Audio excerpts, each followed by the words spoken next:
ਪ੍ਰਮਤ Waheguru ji, Nanak channel ਨੂੰ ਤਿਨ subscribe ਕਰਨ ਕੀ ਤੋਂ ਬਾਅਦ ਸਰਣਾ। ਆਲ ਨੋਟੀਫਿਕੇਸ਼ਨ ਨੂੰ ਜ਼ਰੂਰ ਔਨ ਕਰੋ ਤਾਂ ਹੀ ਤੁਹਾਡੇ ਤੱਕ ਵੀਡੀਓ ਸਭ ਤੋਂ ਪਹਿਲਾਂ ਜੰਤੂ ਪਹੁੰਚੇਗੀ ਨਾਹੀ ਤੇ ਵੀਡੀਓ ਨੂੰ ਲਾਈਕ ਵਿਸਰਿਆ, ਕਰਨਾ ਨਾ ਭੁੱਲਣਾ। ਜਪ ਤਪ ਸੰਜਮ ਧਰਮ ਨਾ ਕਮਾਇਆ, ਸੇਵਾ ਸਾਧ ਨਾ ਜਾਣਿਆ ਹਰ ਰਾਇਆ। ਕਹੋ ਨਾਨਕ ਹਮ ਨੀਚ ਕਰਮਾ, ਸਰਣ ਪਰਿ ਕੀ ਰਾਖਹੁ ਸਰਮਾ। ਤੋਸੋ ਨਾ ਨਾਥ ਅਨਾਥ ਨਾ ਮੋਸਰ, ਤੋਸੋ ਨਾ ਦਾਨੀ ਨਾ ਮੋਸੋ ਭਿਖਾਰੀ। ਮੋਸੋ ਨਾ ਦੀਨ ਦਇਆਲ ਨਾ ਤੋਸਰ, ਮੋਸੋ ਅਗਿਆਨ ਨਾ ਤੋਸੋ ਵਿਚਾਰੀ। ਮੋਸੋ ਨਾ ਪਤਤ ਪਾਵਨ ਨਾ ਤੋਸਰ,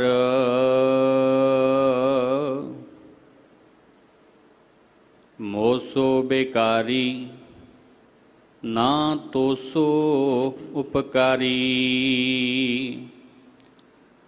ਮੇਰੇ ਹੈ ਔਗਣ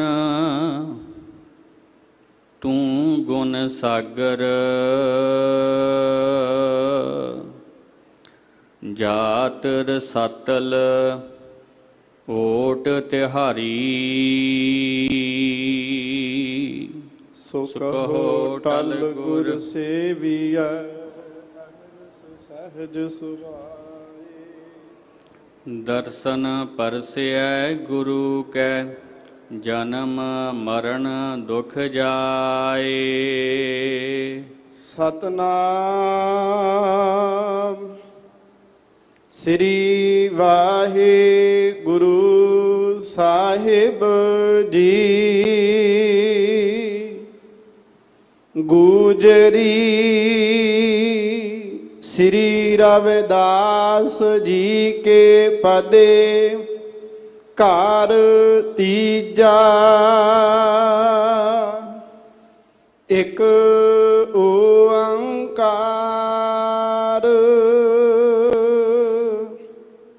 ਸਤਿਗੁਰ ਪ੍ਰਸਾਦ। ਦੂਧ ਤਾਂ ਬਸ਼ਰੈ ਥਨਹੁ ਬਿਟਾਰਿਓ, ਫੂਲ ਭਵਰ ਜਲ ਮੀਨ ਬਿਗਾਰਿਓ। ਦੂਧ ਤਾਂ ਬਸ਼ਰੈ ਥਨਹੁ ਬਿਟਾਰਿਓ,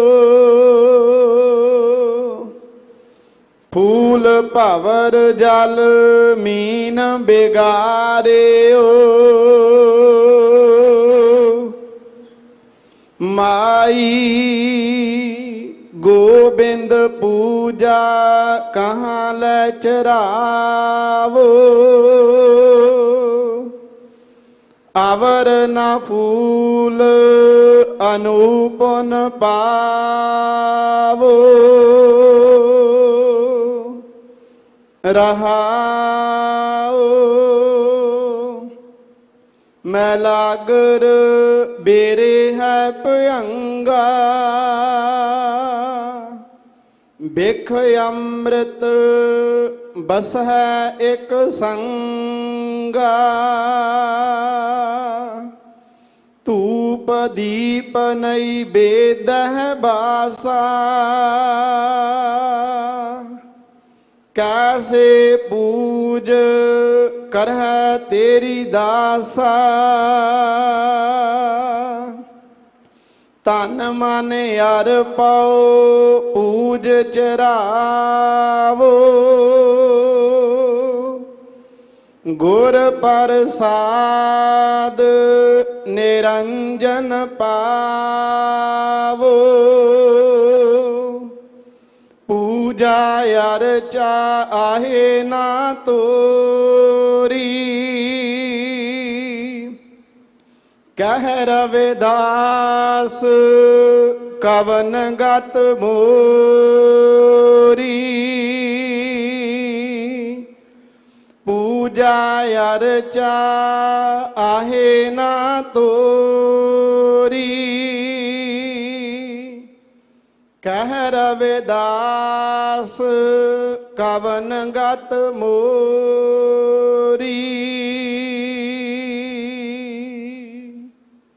ਵਾਹਿਗੁਰੂ ਜੀ ਕਾ ਖਾਲਸਾ, ਵਾਹਿਗੁਰੂ ਜੀ ਕੀ ਫਤਿਹ। ਪਰਮ ਸਤਿਕਾਰ ਸਨਮਾਨਯੋਗ ਚਵਰ ਛਤਰ ਤਖਤ ਦੇ ਮਾਲਕ, ਵਾਲੀਏ ਦੋ ਜਹਾਨ, ਰਹਿਬਰੇ ਕੁਲ ਆਲਮ, ਸ਼ਬਦ ਗੁਰੂ ਬਾਣੀ ਕੇ ਬੋਹਿਤ, ਹਲਤ ਪਲਤ ਕੇ ਰੱਖਿਅਕ, ਕਲਯੁਗ ਦੇ ਜਹਾਜ਼, ਗਿਆਨ ਦੇ ਮੁਜਸਮੇ, ਗੁਰਤਾ ਗੱਦੀ ਦੇ ਉੱਪਰ ਸੁਭਾਇਮਾਨ ਸਾਹਿਬ ਸ੍ਰੀ ਗੁਰੂ ਗ੍ਰੰਥ ਸਾਹਿਬ ਜੀ ਦੀ ਪਾਵਨ ਪਵਿੱਤਰ ਮੁਕੱਦਸ ਬਾਰਗਾਹ ਦੇ ਅੰਦਰ ਧੰਨ ਸਤਿਗੁਰੂ ਸ਼੍ਰੀ ਗੁਰੂ ਰਾਮਦਾਸ ਜੀ ਦੇ ਪਾਵਨ ਪਵਿੱਤਰ ਅਸਥਾਨ ਸੱਚਖੰਡ ਸ਼੍ਰੀ ਹਰਿਮੰਦਰ ਸਾਹਿਬ ਜੀ ਤੋਂ ਸਮੁੱਚੀ ਕਾਇਨਾਤ ਦੇ ਉਧਾਰ ਦੇ ਲਈ ਆਏ ਮੁੱਖ ਵਾਕ ਦੀ ਕਥਾ ਨੂੰ ਸ਼ਰਵਣ ਕਰਨ ਦੇ ਲਈ, ਸ਼ਬਦ ਵਿਚਾਰ ਨੂੰ ਸਰਵਣ ਕਰਨ ਦੇ ਲਈ ਗੁਰਦੁਆਰਾ ਮੰਜੀ ਸਾਹਿਬ ਦੀਵਾਨ ਹਾਲ ਵਿਖੇ ਜੁੜ ਬੈਠੀ ਗੁਰੂ ਰੂਪ ਗੁਰੂ ਖਾਲਸਾ ਸਾਧ ਸੰਗਤ ਜੀਓ,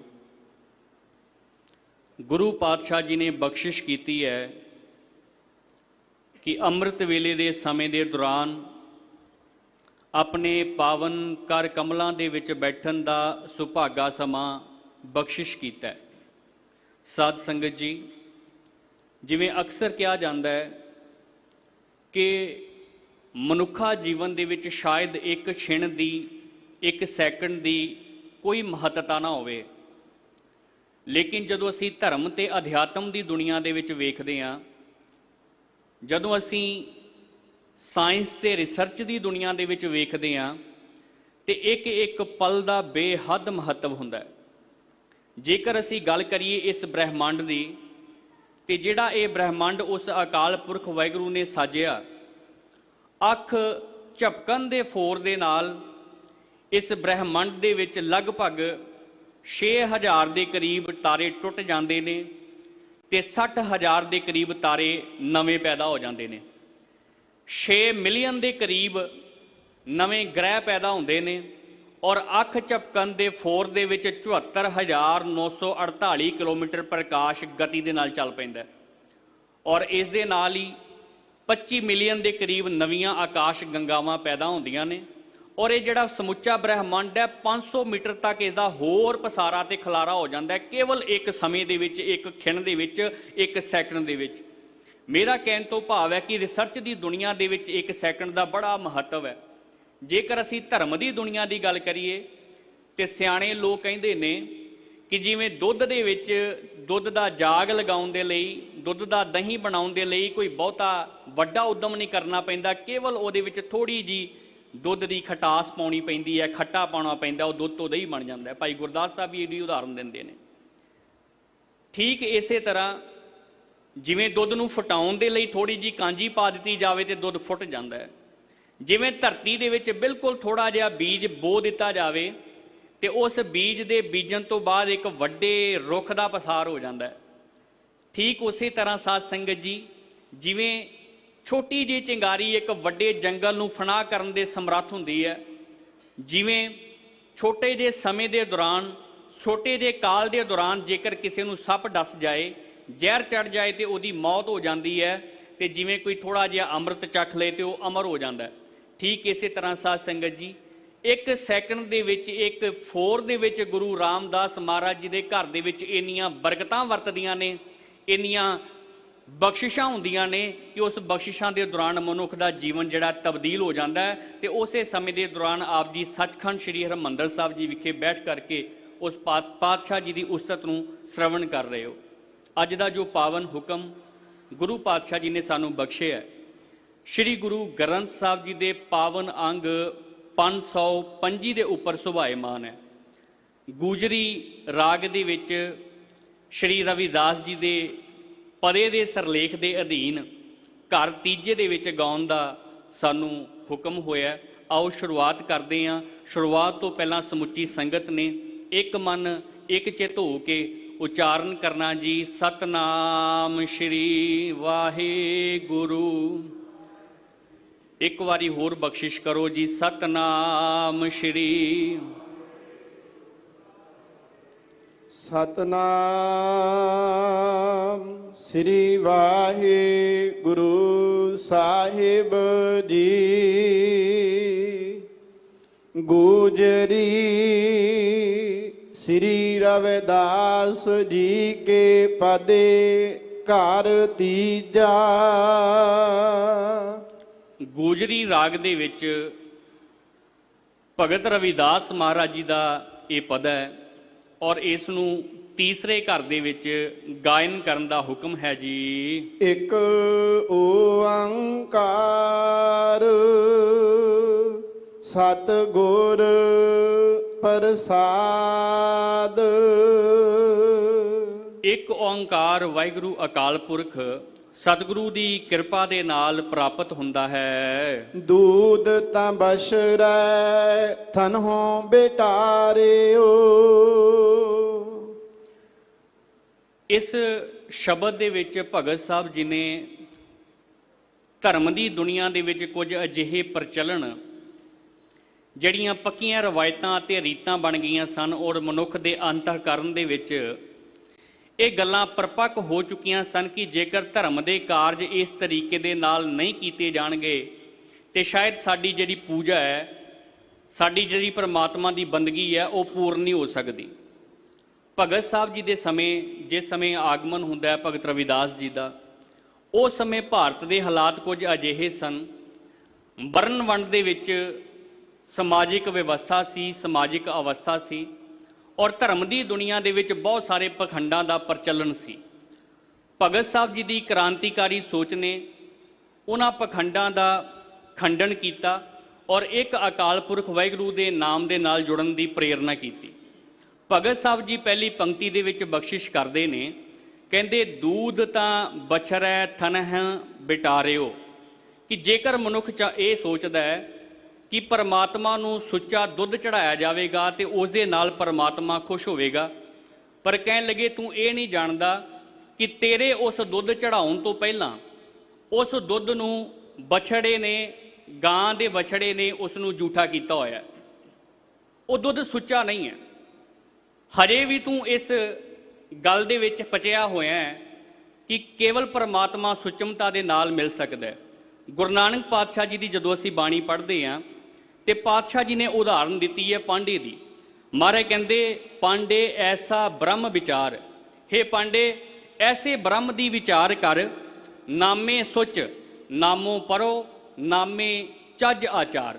ਹੁਣ ਧਰਮ ਦੀ ਦੁਨੀਆ ਦੇ ਵਿੱਚ ਸਾਧ ਸੰਗਤ ਜੀ ਜਿਹੜੇ ਧਾਰਮਿਕ ਲੋਕ ਹੁੰਦੇ ਆ, ਇਹਨਾਂ ਦੇ ਲਈ ਇਹਨਾਂ ਤਿੰਨ ਚੀਜ਼ਾਂ ਦਾ ਹੋਣਾ ਬੇਹੱਦ ਜ਼ਰੂਰੀ ਹੁੰਦਾ। ਖਾਸ ਕਰਕੇ ਗੁਰੂ ਨਾਨਕ ਪਾਤਸ਼ਾਹ ਜੀ ਨੇ ਪੰਡਤ ਦੀ ਗੱਲ ਕੀਤੀ ਹੈ, ਪਾਂਡੇ ਐਸਾ ਬ੍ਰਹਮ ਵਿਚਾਰ, ਹੇ ਪਾਂਡੇ ਤੂੰ ਐਸੇ ਬ੍ਰਹਮ ਦੀ ਵਿਚਾਰ ਕਰ। ਕਿਹੜੇ ਬ੍ਰਹਮ ਦੀ? ਧਰਮ ਦੀ ਦੁਨੀਆ ਦੇ ਵਿੱਚ ਜਿਹੜੇ ਲੋਕ ਧਰਮ ਦੇ ਰਹਿਬਰ ਹੁੰਦੇ ਨੇ, ਧਰਮ ਦੇ ਆਗੂ ਹੁੰਦੇ ਨੇ, ਤਿੰਨ ਚੀਜ਼ਾਂ ਉਹਨਾਂ ਦੇ ਕੋਲੋਂ ਮਹੱਤਵਪੂਰਨ ਹੁੰਦੀਆਂ। ਪਹਿਲਾ ਜੀ ਸੁੱਚ, ਦੂਸਰਾ ਉਹਨਾਂ ਦੀ ਵਿਦਿਆ ਤੇ ਤੀਸਰਾ ਉਹਨਾਂ ਦਾ ਵਿਵਹਾਰ। ਧਰਮ ਦੀ ਦੁਨੀਆ ਦੇ ਵਿੱਚ ਮਨੁੱਖ ਰੂਹਾਨੀ ਤੌਰ ਤੇ ਭਾਵੇਂ ਤਰੱਕੀ ਕਰੇ ਨਾ ਕਰੇ, ਪਰ ਬਾਹਰੀ ਤੌਰ ਤੇ ਵੇਖਣ ਦੇ ਵਿੱਚ ਇਹ ਆਉਂਦਾ ਕਿ ਇਹਨਾਂ ਚੀਜ਼ਾਂ, ਤਿੰਨ ਚੀਜ਼ਾਂ ਦੇ ਉੱਪਰ, ਇਹਨਾਂ ਤਿੰਨ ਗੱਲਾਂ ਦੇ ਉੱਪਰ ਬਹੁਤ ਜ਼ਿਆਦਾ ਮਹੱਤਵ ਦਿੱਤਾ ਜਾਂਦਾ। ਪਹਿਲਾ ਸੁੱਚ, ਆਪਣੇ ਆਪ ਦੀ ਸਫਾਈ ਰੱਖੀ ਜਾਂਦੀ ਹੈ, ਵਧੀਆ ਕੱਪੜੇ ਪਾਏ ਜਾਂਦੇ ਹੈ, ਹੱਥਾਂ ਨੂੰ ਬਾਰ-ਬਾਰ ਸਾਫ਼ ਕੀਤਾ ਜਾਂਦਾ ਹੈ, ਚੰਗੇ ਇਤਰ ਫੁਲੇਲ ਲਗਾਏ ਜਾਂਦੇ ਹੈ। ਧਾਰਮਿਕ ਦੁਨੀਆ ਦੇ ਵਿੱਚ ਅੱਜ ਕੱਲ੍ਹ ਲੋਕ ਇਹੀ ਕੁਝ ਵੇਖ ਕੇ ਲੋਕਾਂ ਦੇ ਪਿੱਛੇ ਲੱਗ ਜਾਂਦੇ, ਦੇਹਧਾਰੀਆਂ ਦੇ ਪਿੱਛੇ ਲੱਗ ਜਾਂਦੇ ਆ। ਲੇਕਿਨ ਗੁਰੂ ਨਾਨਕ ਪਾਤਸ਼ਾਹ ਕਹਿੰਦੇ ਆ, ਯਾਦ ਰੱਖੀ ਆ ਜਿਹੜੀ ਸੁੱਚ ਬਾਹਰੋਂ ਤੂੰ ਕੱਪੜਿਆਂ ਦੀ ਰੱਖੀ ਹੈ, ਆ ਜਿਹੜੀ ਸੁੱਚ ਬਾਹਰੋਂ ਤੂੰ ਸਰੀਰ ਦੀ ਰੱਖੀ ਹੈ, ਅੰਦਰ ਦੀ ਸੁੱਚ ਕੇਵਲ ਤਾਂ ਕੇਵਲ ਉਸ ਪਰਮਾਤਮਾ ਦੇ ਨਾਮ ਦੇ ਨਾਲ ਪ੍ਰਾਪਤ ਹੋ ਸਕਦੀ ਹੈ। ਬਾਹਰੀ ਤੌਰ ਤੇ ਆਪਣੇ ਆਪ ਨੂੰ ਜਿੰਨਾ ਮਰਜ਼ੀ ਤੂੰ ਸਵਾਰ ਲੈ, ਬਾਹਰੀ ਤੌਰ ਤੇ ਲੋਕਾਂ ਦੇ ਉੱਪਰ ਪ੍ਰਭਾਵ ਪਾਉਣ ਦੇ ਲਈ ਜਿੰਨੇ ਮਰਜ਼ੀ ਮਹਿੰਗੇ ਵਸਤਰ ਪਾ ਲੈ, ਬਾਹਰੀ ਤੌਰ ਤੇ ਭਾਵੇਂ ਤੂੰ ਵਧੀਆ ਇਤਰ ਗੁਲੇਲ ਛਿੜਕ ਲੈ ਆਪਣੇ ਉੱਪਰ, ਜਿਸ ਤਰ੍ਹਾਂ ਦਾ ਵੀ ਆਪਣਾ ਜਿਹੜਾ ਵਿਵਹਾਰ ਕਰ ਲੈ, ਆਪਣੇ ਵਸਤਰ ਕਰ ਲੈ, ਪਰ ਚੇਤਾ ਰੱਖੀ ਅੰਦਰ ਦੀ ਸੁੱਚ ਕੇਵਲ ਤਾਂ ਕੇਵਲ ਨਾਮ ਨਾਲ ਪ੍ਰਾਪਤ ਹੁੰਦੀ ਹੈ। ਦੂਸਰਾ ਜੀ, ਨਾਮੇ ਸੁੱਚ ਨਾਮੋਂ ਪੜ੍ਹੋ। ਹੁਣ ਧਾਰਮਿਕ ਦੁਨੀਆ ਦੇ ਵਿੱਚ ਜਿਹੜੇ ਪੰਡਤ ਤੇ ਵਿਦਵਾਨ ਹੁੰਦੇ ਆ, ਇਹਨਾਂ ਨੂੰ ਕਿਤਾਬਾਂ ਨੂੰ ਬਹੁਤ ਪੜ੍ਹਨਾ ਪੈਂਦਾ, ਇਹਨਾਂ ਨੂੰ ਲਾਇਬ੍ਰੇਰੀਆਂ ਨੂੰ ਬਹੁਤ ਪੜ੍ਹਨਾ ਪੈਂਦਾ, ਇਹਨਾਂ ਨੂੰ ਪੁਸਤਕਾਂ ਨੂੰ ਬਹੁਤ ਪੜ੍ਹਨਾ ਪੈਂਦਾ। ਗੁਰੂ ਨਾਨਕ ਪਾਤਸ਼ਾਹ ਜੀ ਨੇ ਆ ਜਿਹੜੀਆਂ 3 ਮਹੱਤਵਪੂਰਨ ਗੱਲਾਂ ਨੇ ਨਾ ਜੀ ਧਰਮ ਦੀ ਦੁਨੀਆ ਦੇ ਵਿੱਚ, ਇਹਨਾਂ ਤਿੰਨਾਂ ਨੂੰ ਆਧਾਰ ਬਣਾ ਕੇ ਮਨੁੱਖ ਨੂੰ ਸਮਝਾਇਆ ਹੈ ਕਿ ਬਾਹਰੀ ਤੌਰ ਤੇ ਤੂੰ ਜਿੰਨੀ ਮਰਜ਼ੀ ਸੁਚਮਤਾ ਵੇਖ ਲੈ, ਬਾਹਰੀ ਤੌਰ ਤੇ ਜਿੰਨਾ ਮਰਜ਼ੀ ਤੂੰ ਵਿਦਵਾਨ ਬਣ ਲੈ, ਪਰ ਅੰਦਰ ਦੀ ਗੱਲ ਨਾਮ ਦੇ ਨਾਲ ਹੋਣੀ ਹੈ। ਮਹਾਰਾਜ ਜੀ ਕਹਿੰਦੇ ਨਾਮੇ ਸੁੱਚ ਨਾਮੋਂ ਪੜ੍ਹੋ। ਜੇਕਰ ਤੂੰ ਵਿਦਿਆ ਪ੍ਰਾਪਤ ਕਰਨੀ ਹੈ, ਤੂੰ ਵੱਡੀਆਂ ਲਾਇਬ੍ਰੇਰੀਆਂ ਦੇ ਵਿੱਚ ਜਾਣਾ ਜੀ ਸਦਕੇ, ਤੂੰ ਵੱਡੀਆਂ ਪੁਸਤਕਾਂ ਨੂੰ ਗ੍ਰੰਥਾਂ ਨੂੰ ਪੜ੍ਹਦਾ ਜੀ ਸਦਕੇ, ਤੈਨੂੰ ਬਹੁਤ ਸਾਰੇ ਵਿਦਵਾਨਾਂ ਦੇ ਨਾਮ ਯਾਦ ਨੇ ਜੀ ਸਦਕੇ। ਜਦੋਂ ਤੂੰ ਕੋਈ ਗੱਲਬਾਤ ਕਰਦਾ ਹੈ, ਆਪਣੀ ਵਿਦਿਆ ਦਾ ਪ੍ਰਭਾਵ ਇਸ ਕਦਰ ਦੂਸਰਿਆਂ ਦੇ ਉੱਪਰ ਪਾ ਦਿੰਦਾ ਜੀ ਸਦਕੇ। ਪਰ ਮਹਾਰਾਜ ਕਹਿੰਦੇ ਚੇਤਾ ਰੱਖੀ ਜਿਹੜੀ ਅੰਦਰ ਦੀ ਸੁੱਚ ਹੈ ਨਾ, ਉਹ ਕੇਵਲ ਤਾਂ ਕੇਵਲ ਨਾਮ ਦੇ ਨਾਲ ਪ੍ਰਾਪਤ ਹੋਣੀ ਹੈ। ਅੰਦਰ ਦੀ ਪੜ੍ਹਾਈ ਤੇਰੀ ਤਾਂ ਸਮਰੱਥਾਵਾਨ ਹੈ, ਅੰਦਰ ਦੀ ਪੜ੍ਹਾਈ ਤੇਰੀ ਤਾਂ ਮੁਬਾਰਕ ਹੈ ਜੇਕਰ ਤੇਰੇ ਅੰਦਰ ਨਾਮ ਦੀ ਕੋਈ ਚਿਣਗ ਹੋਵੇਗੀ। ਨਾਮੇ ਸੁੱਚ ਨਾਮੋਂ ਪੜ੍ਹੋ, ਨਾਮੇ ਚੱਜ ਆਚਾਰ। ਤੀਸਰਾ ਹੁੰਦਾ ਜੀ ਬੰਦੇ ਦਾ ਵਿਵਹਾਰ। ਧਰਮ ਦੀ ਦੁਨੀਆ ਦੇ ਵਿੱਚ ਬਾਹਰੋਂ ਲੋਕ ਇਹ ਦੱਸਣ ਦੀ ਕੋਸ਼ਿਸ਼ ਕਰਦੇ ਹੈ, ਮੇਰੇ ਵਰਗੇ, ਕਿ ਅਸੀਂ ਬੜੇ ਨਿਮਰਤਾ ਦੇ ਵਿੱਚ ਹਾਂ, ਅਸੀਂ ਬੜੇ ਨਿਰਮਾਣ ਹਾਂ। ਬੋਲ ਵੀ ਇੰਨੇ ਧੀਮੇ ਬੋਲਣਗੇ ਕਿ ਅਗਲੇ ਬੰਦੇ ਦੇ ਮਨ ਨੂੰ ਪਹੁੰਚ ਜਾਂਦੇ ਕਿ ਸੱਚਮੁੱਚ ਬੰਦਾ ਬੇਹੱਦ ਵਿਨਮਰ ਹੈ। ਪਰ ਮਹਾਰਾਜ ਕਹਿੰਦੇ ਬਾਹਰੋਂ ਤੂੰ ਜਿੰਨਾ ਮਰਜ਼ੀ ਪ੍ਰਪੰਚ ਕਰ ਲੈ, ਜਿਹੜੀ ਤੇਰੇ ਅੰਦਰ ਦੀ ਗੱਲ ਹੈ ਨਾ, ਅੰਦਰ ਦਾ ਚੱਜ ਆਚਾਰ ਕੇਵਲ ਤਾਂ ਕੇਵਲ ਨਾਮ ਦੇ ਨਾਲ ਜਿਹੜਾ ਹੈ ਉਹ ਸਹੀ ਹੋ ਸਕਦਾ ਹੈ। ਨਾਮ ਹੀ ਉਹਦੇ ਤੇਰੀ ਵਡਿਆਈ ਕਰਾ ਸਕਦਾ ਹੈ, ਤੇਰਾ ਵੱਡਪਣ ਬਣਾ ਸਕਦਾ ਹੈ। ਇਸ ਕਰਕੇ ਨਾਮ ਦੇ ਵੱਲ ਧਿਆਨ ਦੇ। ਮਹਾਰਾਜ ਜੀ ਨੇ ਨਾ ਬਾਣੀ ਦੇ ਵਿੱਚ ਇੱਕ ਹੋਰ ਜਗ੍ਹਾ ਜ਼ਿਕਰ ਕੀਤਾ, ਸੁਚਮ ਦੀ ਗੱਲ ਹੋ ਰਹੀ ਹੈ ਕਿ ਦੁੱਧ ਤਾਂ ਬਛੜੈ ਥਨਹੁ ਬਿਟਾਰਿਓ। ਦੁੱਧ ਨੂੰ ਬਛੜੇ ਨੇ ਜੂਠਾ ਕਰ ਦਿੱਤਾ ਹੈ। ਮਹਾਰਾਜ ਜੀ ਕਹਿੰਦੇ ਕਈ ਵਾਰੀ ਮਨੁੱਖ ਇਸ ਤਰ੍ਹਾਂ ਆਪਣੇ ਸਰੀਰ ਨੂੰ ਸੁੱਚਾ ਕਰਨ ਦੀ ਕੋਸ਼ਿਸ਼ ਕਰਦਾ ਹੈ। ਮਹਾਰਾਜ ਜੀ ਕਹਿੰਦੇ ਸੂਚੇ ਇਹ ਨਾ ਆਖੀਆਂ ਬਹਿ ਜੇ ਪਿੰਡਾ ਧੋਏ, ਸੂਚੇ ਸੇਈ ਨਾਨਕਾ ਜਿਨ ਮਨ ਵਸਿਆ ਸੋਏ। ਬਾਹਰੋਂ ਸੁਚਮਤਾ ਦਾ ਫਾਇਦਾ ਵੀ ਹੈ, ਪਰ ਇਹ ਨਾ ਹੋਵੇ ਕੇਵਲ ਤਾਂ ਕੇਵਲ ਬਾਹਰ ਦੀ ਸੁਚਮਤਾ ਹੀ ਰਹਿ ਜਾਏ ਤੇ ਅੰਦਰੋਂ ਜਿਹੜਾ ਪ੍ਰਭੂ ਦਾ ਨਾਮ ਹੈ ਉਹ ਕੇਵਲ ਤਾਂ ਕੇਵਲ ਤੇਰੇ ਲਈ ਇੱਕ ਭੇਖ ਹੋਵੇ, ਤੇਰੇ ਲਈ ਇੱਕ ਭਰਮ ਹੋਵੇ। ਭਾਈ ਗੁਰਦਾਸ ਸਾਹਿਬ ਨੂੰ ਜਦੋਂ ਅਸੀਂ ਪੜ੍ਹਦੇ ਹਾਂ ਨਾ, ਭਾਈ ਗੁਰਦਾਸ ਸਾਹਿਬ ਨੇ ਕਿਹਾ ਕਿ ਇਸ ਦੁਨੀਆ ਦੇ ਵਿੱਚ ਵਾਹਦ ਇੱਕ ਸਮਰੱਥਾਵਾਨ ਇਨਸਾਨ ਅਜਿਹਾ ਹੈ ਜਿਹੜਾ ਭਰਮ ਤੋਂ ਰਹਿਤ ਹੋ ਕੇ ਜਿਉਂਦਾ। ਉਹ ਭਾਈ ਸਾਹਿਬ ਜੀ ਨੇ ਕਿਹਾ ਕਿ ਉਹ ਗੁਰਮੁਖ ਹੈ। ਹੁਣ ਭਗਤ ਰਵਿਦਾਸ ਮਹਾਰਾਜ ਉਹ ਗੁਰਮੁਖ ਨੇ ਜਿਹੜੇ ਆਪ ਭਰਮ ਦੇ ਵਿੱਚ ਨਹੀਂ ਜੀ ਰਹੇ, ਭਰਮ ਤੋਂ ਰਹਿਤ ਹੋ ਕੇ ਜੀ ਰਹੇ ਨੇ, ਔਰ ਦੁਨੀਆ ਦੇ ਭਰਮ ਨੂੰ ਤੋੜਨ ਦੇ ਲਈ ਇੰਨੇ ਮਹਾਰਾਜ ਜੀ ਦੀ ਬਾਣੀ ਨੂੰ ਉਹਨਾਂ ਨੇ ਉਚਾਰਨ ਕੀਤਾ, ਇੰਨੇ ਬਾਕਮਾਲ ਸ਼ਬਦ, ਇੰਨੇ ਬਾਕਮਾਲ ਅਲਫਾਜ਼ ਸਾਡੀ ਝੋਲੀ ਦੇ ਵਿੱਚ ਪਾਏ। ਭਾਈ ਗੁਰਦਾਸ ਜੀ ਨੇ 3 ਉਦਾਹਰਨਾਂ ਦਿੱਤੀਆਂ ਨੇ ਜੀ। ਇਹ ਤਿੰਨੇ ਜਿਹੜੇ ਜੀਵ ਨੇ ਭਰਮ ਦੇ ਵਿੱਚ ਨੇ। ਜਿਵੇਂ ਇਨਸਾਨ ਭਰਮ ਦੇ ਵਿੱਚ ਹੈ ਨਾ ਕਿ ਦੁੱਧ ਮੈਂ ਸੁੱਚਾ ਮੂਰਤੀ ਦੇ ਉੱਪਰ ਚੜਾਵਾਂਗਾ, ਦੁੱਧ ਮੈਂ ਸੁੱਚਾ ਆਪਣੇ ਦੇਵ ਦੁਆਰੇ ਦੇਵਾਂਗਾ, ਪਰ ਕਹਿੰਦੇ ਉਹ ਕੇਵਲ ਸੁਚਮਤਾ ਦੇਖਦਾ, ਇਹ ਨਹੀਂ ਵੇਖਦਾ ਕਿ ਇਸ ਦੁੱਧ ਨੂੰ ਪਹਿਲਾਂ ਬਛੜੇ ਨੇ ਜਿਹੜਾ ਉਹ ਜੂਠਾ ਕੀਤਾ ਹੋਇਆ। ਭਾਈ ਗੁਰਦਾਸ ਜੀ ਨੇ ਇਹ ਅਜਿਹੇ ਮਨੁੱਖ ਦੀ ਉਦਾਹਰਨ ਦਿੰਦਿਆਂ ਹੋਇਆਂ ਆਪਣੀਆਂ ਰਚਨਾਵਾਂ ਦੇ ਵਿੱਚ 3 ਉਦਾਹਰਨਾਂ ਦਿੱਤੀਆਂ ਨੇ। ਭਾਈ ਗੁਰਦਾਸ ਜੀ ਪਹਿਲੀ ਉਦਾਹਰਨ ਦਿੰਦੇ ਨੇ ਸਾਧ ਸੰਗਤ ਜੀ ਹਿਰਨ ਦੀ, ਦੂਸਰੀ ਉਦਾਹਰਨ ਦਿੰਦੇ ਨੇ ਮੇਂਢਕ ਦੀ ਜਿਹਨੂੰ ਡੱਡੂ ਕਹਿੰਦੇ ਆ, ਤੇ ਤੀਸਰੀ ਉਦਾਹਰਨ ਭਾਈ ਗੁਰਦਾਸ ਜੀ ਦਿੰਦੇ ਆ ਜੀ ਸੱਪ ਦੀ। ਪਹਿਲੀ ਉਦਾਹਰਨ ਦੇ ਵਿੱਚ ਭਾਈ ਗੁਰਦਾਸ ਸਾਹਿਬ ਕਹਿੰਦੇ ਆ ਮਨ ਮ੍ਰਿਗ ਮਦ ਅਛਤ ਅੰਤਰਗਤ ਭੂਲਿਓ ਭ੍ਰਮ ਫਿਰਤ ਖੋਜਤ ਬਨ ਮਾਹੀ ਜੀ। ਭਰਮ ਦੀ ਗੱਲ ਹੈ, ਜਿਵੇਂ ਮਨੁੱਖ ਭਰਮ ਦੇ ਵਿੱਚ ਹੈ ਕਿ ਦੁੱਧ ਸੁੱਚਾ ਹੈ, ਤੇ ਕਹਿੰਦੇ ਇਸੇ ਤਰ੍ਹਾਂ ਹਿਰਨ ਵੀ ਇੱਕ ਭਰਮ ਦੇ ਵਿੱਚ ਹੁੰਦਾ। ਉਹ ਭਰਮ ਦੇ ਵਿੱਚ ਹੁੰਦਾ ਮਨ ਮ੍ਰਿਗ। ਕਹਿੰਦੇ ਭਾਈ ਗੁਰਦਾਸ ਜੀ ਨੇ ਉਦਾਹਰਨ ਦਿੱਤੀ, ਆ ਜਿਹੜਾ ਤੇਰਾ ਮਨ ਹੈ ਨਾ ਇਹ ਹਿਰਨ ਵਰਗਾ ਹੈ। ਹਿਰਨ ਦੇ ਨਾਲ ਇਸ ਦੀ ਤਸ਼ਬੀਹ ਦਿੱਤੀ ਹੈ, ਕਿਉਂਕਿ ਹਿਰਨ ਜਦੋਂ ਤੁਸੀਂ ਵੇਖਦੇ ਹੋ ਨੈਸ਼ਨਲ ਜਿਓਗ੍ਰਾਫਿਕ ਦੇ ਉੱਪਰ, ਡਿਸਕਵਰੀ ਚੈਨਲ ਦੇ ਉੱਪਰ, ਜਾਂ ਜੇਕਰ ਕਿਸੇ ਨੇ ਜੰਗਲ ਦੀ ਜ਼ਿਆਰਤ ਕੀਤੀ ਹੋਵੇ, ਹਿਰਨ ਜਦੋਂ ਦੌੜਦਾ ਭੱਜਦਾ ਬੜੀਆਂ ਕਮਾਲ ਦੀਆਂ ਚੁੰਗੀਆਂ ਭਰਦਾ, ਔਰ ਇਤੋਂ ਤੱਕ ਵੀ ਕਿਹਾ ਜਾਂਦਾ 15-20 ਮੀਟਰ ਦੀ ਚੁੰਗੀ ਮਾਰ ਕੇ ਹਿਰਨ ਅੱਖ ਦੇ ਫੋਰ ਦੇ ਨਾਲ ਉਹ ਛੂ ਮੰਤਰ ਹੋ ਜਾਂਦਾ। ਦੌੜ ਜਾਂਦਾ ਹੈ। ਭਾਈ ਸਾਹਿਬ ਕਹਿੰਦੇ ਇਹ ਤੇਰਾ ਜਿਹੜਾ ਮਨ ਹੈ ਨਾ, ਇਹ ਵੀ ਭਰਮ ਦੇ ਵਿੱਚ ਹੈ। ਯਾਦ ਰੱਖੀ, ਭੱਜਦਾ ਫਿਰਦਾ ਇਹ ਵੀ ਹਿਰਨ ਦੇ ਵਾਂਗੂ ਹੈ। ਇਹਨੂੰ ਉਸ ਸਮੇਂ ਸਮਝ ਆਵੇਗੀ ਜਦੋਂ ਇਹ ਆਪਣੇ ਅੰਦਰ ਵੇਖੇਗਾ। ਮਨ ਮ੍ਰਿਗ, ਮ੍ਰਿਗ ਮਦ ਅਛਤ ਅੰਤਰਗਤ। ਕਹਿੰਦੇ ਹੁਣ ਹਿਰਨ ਭੱਜਿਆ ਕਿਉਂ ਫਿਰਦਾ, ਹਿਰਨ ਦੌੜਿਆ ਕਿਉਂ ਫਿਰਦਾ? ਕਹਿੰਦੇ ਉਹ ਇੱਕ ਭਰਮ ਦੇ ਵਿੱਚ ਹੈ। ਉਹਨੂੰ ਲੱਗਦਾ ਕਿ ਜਿਹੜੀ ਸੁਗੰਧੀ ਆ ਰਹੀ ਆ ਉਹ ਕਿਤੋਂ ਬਾਹਰੋਂ ਪ੍ਰਾਪਤ ਹੋਵੇਗੀ, ਪਰ ਕਹਿੰਦੇ ਉਹਨੂੰ ਇਹ ਨਹੀਂ ਯਾਦ ਦੇ ਵਿੱਚ ਜਿਹੜੀ ਕਸਤੂਰੀ ਉਹਦੀ ਨਾਭੀ ਦੇ ਵਿੱਚ ਹੈ, ਉਸ ਦੇ ਵਿੱਚੋਂ ਹੀ ਉਹਨੂੰ ਸੁਗੰਧੀ ਆ ਰਹੀ ਹੈ। ਜੇਕਰ ਉਹ ਸੁਗੰਧੀ ਨੂੰ ਉਹ ਪ੍ਰਾਪਤ ਕਰੇਗਾ ਤੇ ਭਰਮ ਦੇ ਵਿੱਚੋਂ ਬਾਹਰ ਆ ਸਕਦਾ ਹੈ। ਮਨ ਮ੍ਰਿਗ, ਮ੍ਰਿਗ ਮਦ ਅਛਤ ਅੰਤਰਗਤ ਭੂਲਿਓ ਭ੍ਰਮ ਫਿਰਤ ਖੋਜਤ ਬਨ ਮਾਹੀ ਜੀ। ਉਹ ਭੁੱਲਿਆ ਹੈ ਕਾਦੇ ਵਿੱਚ? ਭਰਮ ਦੇ ਵਿੱਚ। ਤੇ ਜਦੋਂ ਭਰਮ ਦੇ ਵਿੱਚ ਹੈ, ਕਹਿੰਦੇ ਬਣ ਦੇ ਵਿੱਚੋਂ ਖੋਜਦਾ ਫਿਰਦਾ ਪਰ ਲੱਭਦਾ ਨਹੀਂ। ਭਗਤ ਸਾਹਿਬ ਜੀ ਨੇ ਵੀ ਇੱਥੇ ਕਿਹਾ ਕਿ ਦੁੱਧ ਤਾਂ ਬਛੜੇ ਨੇ ਜੂਠਾ ਕੀਤਾ ਹੋਇਆ, ਤੇ ਮੈਂ ਸੋਚਦਾ ਕਿ ਮੈਂ ਸੁੱਚਾ ਦੁੱਧ ਚੜਾ ਰਿਹਾ, ਹੈ ਤੇ ਮੈਂ ਵੀ ਭਰਮ ਦੇ ਵਿੱਚ ਹੈ ਨਾ। ਭਗਤ ਸਾਹਿਬ ਨੇ ਬੜੀ ਕਮਾਲ ਦੀ ਉਦਾਹਰਨ ਦਿੱਤੀ। ਭਾਈ ਸਾਹਿਬ ਭਾਈ ਗੁਰਦਾਸ ਜੀ ਅੱਗੇ ਕਹਿੰਦੇ ਆ ਦੂਸਰੀ ਉਦਾਹਰਨ, ਕਹਿੰਦੇ ਦਾਦਰ ਸਰੋਜਗਤ ਇੱਕ ਹੈ ਸਰਵਰ ਵਿਖੇ। ਦਾਦਰ ਦਾ ਭਾਵ ਹੁੰਦਾ ਸਾਧ ਸੰਗਤ ਜੀ ਡੱਡੂ, ਤੇ ਸਰੋਜ ਦਾ ਭਾਵ ਹੁੰਦਾ ਕਮਲ ਦਾ ਫੁੱਲ। ਹੁਣ ਕਹਿੰਦੇ ਕਮਲ ਦਾ ਫੁੱਲ ਤੇ ਜਿਹੜਾ ਡੱਡੂ ਹੈ ਉਹ ਇੱਕੋ ਸਰਵਰ ਦੇ ਵਿੱਚ ਨੇ, ਉਹ ਇੱਕੋ ਤਲਾਬ ਦੇ ਵਿੱਚ ਨੇ, ਪਰ ਕਹਿੰਦੇ ਅੰਤਰੇ ਅੰਤਰਗਤ ਸਮਝਤ ਨਾਹੀ ਜੀ। ਕਹਿੰਦੇ ਡੱਡੂ ਉੱਥੇ ਇਹੋ ਜਿਹਾ ਵਿਵਹਾਰ ਕਰਦਾ ਤਲਾਬ ਦੇ ਵਿੱਚ ਕਿ ਜਿਵੇਂ ਦੇਸ਼ਾਂ ਦੇਸ਼ਾਂਤਰਾਂ ਦੇ ਵਿੱਚ ਵੱਸਦਾ, ਜਿਵੇਂ ਕਮਲ ਤੋਂ ਬੜੀ ਦੂਰ ਰਹਿੰਦਾ ਹੁੰਦਾ, ਜਿਵੇਂ ਕਮਲ ਦੇ ਨਾਲ ਉਹਦਾ ਵਾਸਤਾ ਹੀ ਕੋਈ ਨਹੀਂ। ਭਾਈ ਸਾਹਿਬ ਜੀ ਕਹਿੰਦੇ ਹੈ ਉਹ ਕਮਲ ਦੇ ਨਜ਼ਦੀਕ ਰਹਿ ਕੇ ਵੀ ਉਸ ਤਲਾਬ ਦੇ ਵਿੱਚੋਂ ਕੇਵਲ ਜਾਲਾ ਖਾਂਦਾ ਹੈ। ਉਹ ਕਮਲ ਦੇ ਨਜ਼ਦੀਕ ਲੈ ਕੇ ਵੀ ਤਲਾਬ ਦੇ ਵਿੱਚੋਂ ਹੋਰ ਚੀਜ਼ਾਂ ਖਾ ਲੈਂਦਾ ਹੈ, ਪਰ ਉਹ ਕਮਲ ਦੀ ਜਿਹੜੀ ਪ੍ਰਾਪਤ ਨਹੀਂ ਕਰ ਸਕਦਾ ਹੁੰਦਾ ਸੰਗਤ। ਕਹਿੰਦੇ ਉਹ ਭਰਮ ਦੇ ਵਿੱਚ ਹੈ। ਤੀਸਰੀ ਉਦਾਹਰਨ ਭਾਈ ਗੁਰਦਾਸ ਸਾਹਿਬ ਜੀ ਨੇ ਸੱਪ ਦੀ ਦਿੱਤੀ ਹੈ। ਕਹਿੰਦੇ ਠੀਕ ਇਸੇ ਤਰ੍ਹਾਂ ਜਿਵੇਂ ਇੱਕ ਸੱਪ ਚੰਦਨ ਦੇ ਰੁੱਖ ਦੇ ਨਾਲ ਦਿਨ ਰਾਤ ਲਿਪਟਿਆ ਰਹਿੰਦਾ ਹੈ, ਜੈਸੇ ਬਿਖ ਬਿਖਿਆ ਧਰ ਬਿਖੈ ਨਾ ਬਿਖ ਬਿਖ ਮੁਕਾਓ। ਭਾਈ ਗੁਰਦਾਸ ਜੀ ਨੇ ਉਦਾਹਰਨ ਦਿੱਤੀ। ਕਹਿੰਦੇ ਜੈਸੇ ਬਿਖਿਆ ਧਰ ਤਜੈ ਨਾ ਬਿਖ ਬਿਖ ਮੁਕਾਓ। ਬਿਖਿਆ ਧਰ ਦੋ ਸ਼ਬਦਾਂ ਤੋਂ ਬਣਿਆ, ਜਿਹਨੇ ਜ਼ਹਿਰ ਨੂੰ ਧਾਰਨ ਕੀਤਾ ਹੋਇਆ। ਭਾਈ ਗੁਰਦਾਸ ਸਾਹਿਬ ਕਹਿੰਦੇ ਨੇ ਉਹ ਸੱਪ ਜਿਹਨੇ ਜ਼ਹਿਰ ਨੂੰ ਧਾਰਨ ਕੀਤਾ ਹੋਇਆ, ਉਹ ਆਪਣੇ ਅੰਦਰ ਦੇ ਜ਼ਹਿਰ ਨੂੰ ਛੱਡ ਨਹੀਂ ਸਕਦਾ ਹੁੰਦਾ। ਭਾਵੇਂ ਉਹ ਦਿਨ ਰਾਤ ਚੰਦਨ ਦੇ ਨਾਲ ਲਿਪਟਿਆ ਰਹਿੰਦਾ ਹੈ, ਉਹ ਵੀ ਇੱਕ ਭਰਮ ਦੇ ਵਿੱਚ ਹੈ ਕਿ ਮੈਂ ਚੰਦਨ ਦੇ ਨਜ਼ਦੀਕ ਹਾਂ, ਮੈਂ ਬੜਾ ਮਹਾਨ ਹਾਂ, ਪਰ ਕਹਿੰਦੇ ਚੰਦਨ ਦੇ ਨਜ਼ਦੀਕ ਰਹਿ ਕੇ ਵੀ ਉਹ ਚੰਦਨ ਦੀ ਠੰਡ ਨਹੀਂ ਪ੍ਰਾਪਤ ਕਰ ਸਕਦਾ ਹੁੰਦਾ, ਆਪਣੇ ਅੰਦਰ ਦੇ ਜ਼ਹਿਰ ਨੂੰ ਜਿਹੜਾ ਉਹ ਖਤਮ ਨਹੀਂ ਕਰ ਸਕਦਾ ਹੁੰਦਾ, ਉਹ ਵੀ ਭਰਮ ਦੇ ਵਿੱਚ ਹੈ। ਜਿਵੇਂ ਭਗਤ ਸਾਹਿਬ ਜੀ ਨੇ ਉਦਾਹਰਨ ਦਿੱਤੀ ਹੈ ਵਛੜੇ ਦੀ। ਅੱਗੇ ਚੱਲਦੇ ਹਾਂ। ਇਸ ਤੋਂ ਪਹਿਲਾਂ ਸਾਧ ਸੰਗਤ ਜੀ, ਲਿਬਨਾਨ ਦੇ ਇੱਕ ਮਹਾਨ ਸੰਤ ਹੋਏ ਹੈ ਜਿਨ੍ਹਾਂ ਦਾ ਨਾਮ ਖਲੀਲ ਜਿਬਰਾਨ ਆਇਆ। ਹੁਣ ਭਾਈ ਗੁਰਦਾਸ ਜੀ ਦੀ ਇੱਕ ਉਦਾਹਰਨ ਅਸੀਂ ਲਈ ਹੈ ਸੱਪ ਦੀ। ਭਾਈ ਗੁਰਦਾਸ ਜੀ ਸੱਪ ਦੀ ਉਦਾਹਰਨ ਦਿੰਦਿਆਂ ਕਹਿੰਦੇ ਆ ਕਿ ਉਹ ਆਪਣੇ ਜ਼ਹਿਰ ਨੂੰ ਜਿਵੇਂ ਛੱਡਦਾ ਨਹੀਂ, ਪਰ ਉਹ ਮਾਨ ਦੇ ਵਿੱਚ ਹੈ, ਅਹੰਕਾਰ ਦੇ ਵਿੱਚ ਹੈ ਕਿ ਮੈਂ ਚੰਦਨ ਦੇ ਨਜ਼ਦੀਕ ਹਾਂ। ਖਲੀਲ ਜਿਬਰਾਨ ਨੇ ਸੱਪ ਦੀ ਤੇ ਪੰਛੀ ਦੀ ਆਪਸ ਦੇ ਵਿੱਚ ਇੱਕ ਗੱਲਬਾਤ ਨੂੰ ਦੁਨੀਆ ਦੇ ਸਾਹਮਣੇ ਰੱਖਿਆ।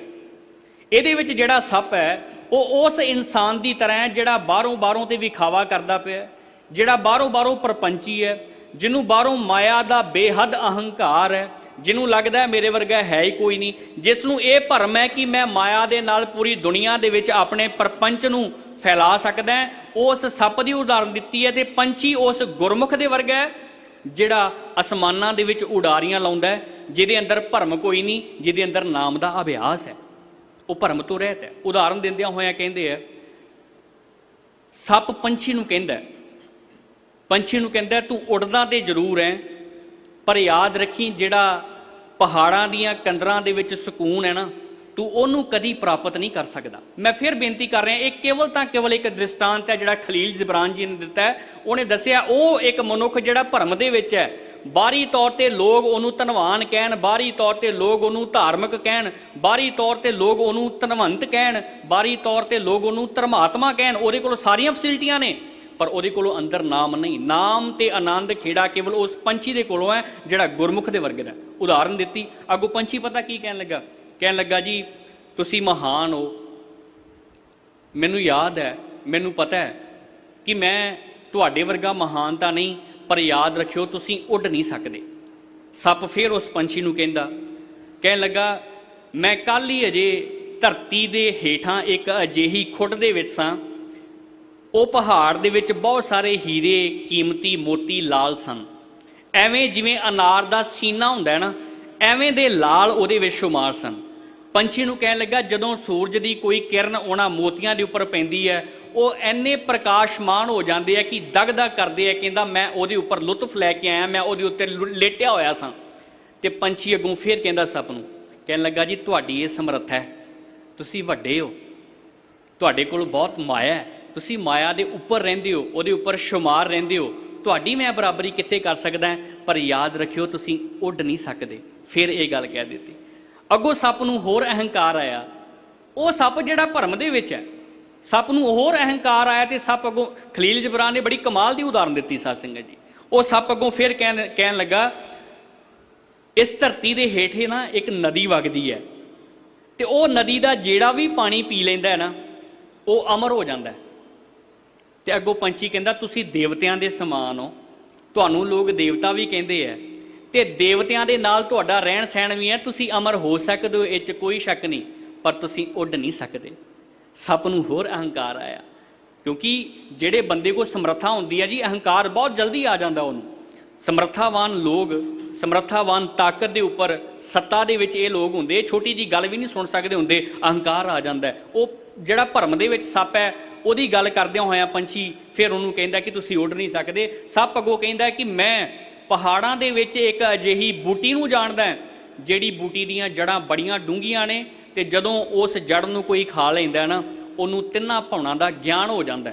ਪੰਛੀ ਫਿਰ ਕਹਿੰਦਾ, ਜੀ ਤੁਸੀਂ ਬਨਸਪਤੀ ਬਾਰੇ ਜਾਣਦੇ ਹੋ, ਤੁਸੀਂ ਬੜੇ ਵਿਦਵਾਨ ਹੋ, ਪਰ ਚੇਤਾ ਰੱਖਿਓ ਤੁਸੀਂ ਉੱਡ ਨਹੀਂ ਸਕਦੇ। ਸੱਪ ਅਖੀਰ ਦੇ ਵਿੱਚ ਕਹਿੰਦਾ ਮੈਂ ਜੰਗਲ ਦੇ ਵਿੱਚ ਇੱਕ ਅਜਿਹੇ ਮਹਿਲ ਨੂੰ ਵੇਖ ਕੇ ਆਇਆ, ਜਿਹੜੇ ਮਹਿਲ ਦੇ ਉੱਪਰ ਦੇਵਤਿਆਂ ਦੀਆਂ ਮੂਰਤੀਆਂ ਉਕਰੀਆਂ ਨੇ, ਜਿਹੜੇ ਮਹਿਲ ਦੇ ਉੱਪਰ ਬਹੁਤ ਕੁਝ ਧਾਰਮਿਕ ਲੋਕਾਂ ਨੇ ਲਿਖਿਆ ਹੋਇਆ, ਜਿਹੜਾ ਵੀ ਉਹਨੂੰ ਪੜ੍ਹ ਲੈਂਦਾ ਨਾ, ਉਹ ਬੜਾ ਗਿਆਨਵਾਨ ਤੇ ਗਿਆਤਾ ਹੋ ਜਾਂਦਾ ਹੈ। ਪੰਛੀ ਫਿਰ ਕਹਿੰਦਾ, ਤੁਸੀਂ ਗਿਆਨਵਾਨ ਹੋ ਸਕਦੇ ਹੋ, ਤੁਸੀਂ ਗਿਆਤਾ ਹੋ ਸਕਦੇ ਹੋ, ਯਾਦ ਰੱਖਿਓ ਤੁਸੀਂ ਉੱਡ ਨਹੀਂ ਸਕਦੇ।